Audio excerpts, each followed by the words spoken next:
Limandaan pang biktima umano ng drug war ang gusto may sama sa kaso ni dating Pangulong Rodrigo Duterte sa International Criminal Court. Dahil mula sa TV5 Media Center, nangunguna sa balita si News 5 anchor Edling Gaubok. Kung maaprubahan silang mapasama sa kaso ni Duterte, ano ang magiging papel nila rito? Well, Boka, ang common misconception kasi kailangan mo ng isang katerba o napakaraming mga cases para isulong yung kasong crimes against humanity laban kay Pangulong Duterte sa ICC. Actually, hindi. If you look at the case itself, it's 3 counts of crimes against humanity so far involving mga 49 incidents. Ibig sabihin, hindi kailangan 100, hindi kailangan 500, hindi kailangan 6,000. Kailangan mo lang ay representative sample na magpapakita di umano na merong nagkaroon ng systematic na policy ng killing or attack against civilians. So sa kasong yan ng 500, malamang sa hindi hihimay-himay ng prosecution, titingnan kung ano makakatulong sa kanilang kaso, pero hindi kailangan na lahat yan ay ipasok at isa-isahin. Again, you're only looking at a representative sample kung saan ipapatunayan nila beyond reasonable doubt na nagkaroon nga ng crimes against humanity. Ng 3 charges. Number 1, yung first charge yung nangyari sa Davao, under the Davao Death Squad, nung mayor pa si Duterte.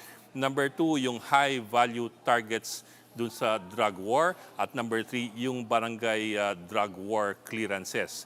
Yung tatlong yon ang pinagsesentrohan nitong kaso laban kay Duterte. Gigi. At Bok, may 3 abogado ang pinapadisqualify ng kampo ng dating Pangulo. Ano raw ang rason tungkol dito?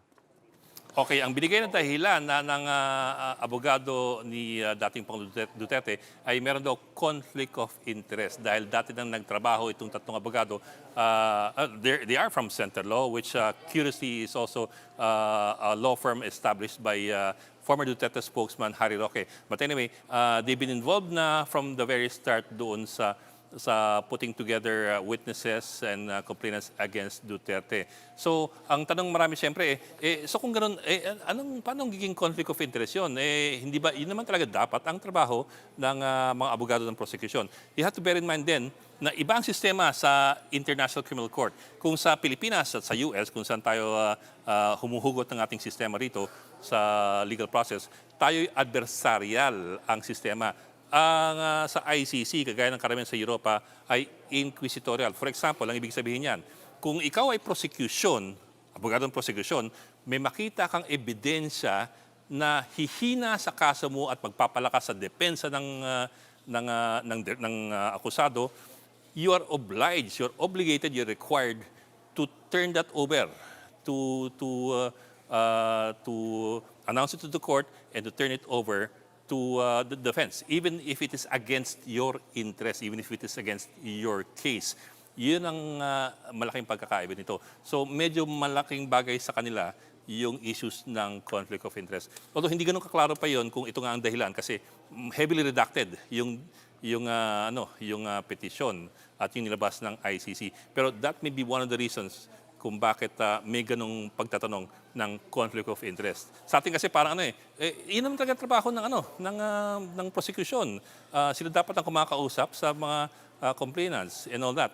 Pero it turns out, ibang sistema sa ICC na maninibago ang maraming Pilipino.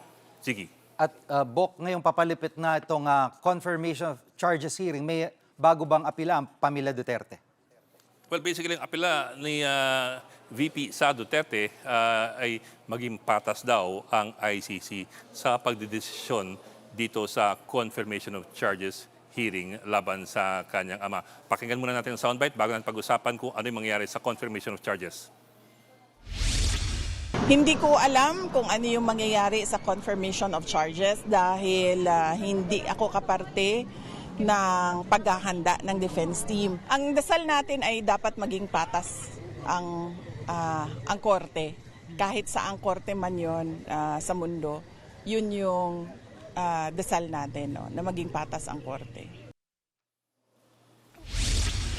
Okay, Jiggy, very quickly lang and not to get into too much legalese, ang confirmation of charges, siguro roughly, kung ikukumpara mo sa sistema sa Pilipinas, parang preliminary investigation stage pa lamang. Hindi pa ito trial proper.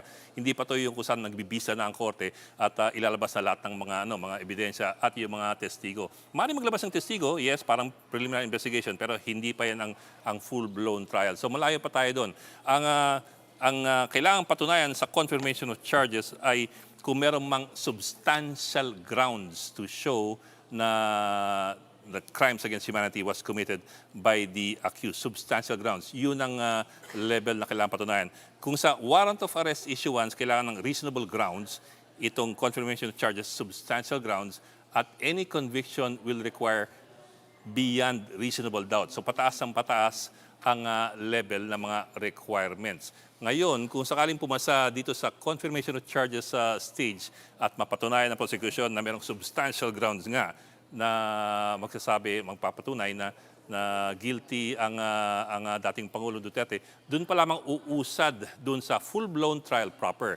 Kung hindi pumasa dyan sa confirmation of charges, kumbaga hindi ma-confirm yung charges, maaaring ibalik yan for amendment doon sa pre-trial chamber as prosecutors o maaaring i-dismiss outright. So, yan ang kailangan natin bantayan.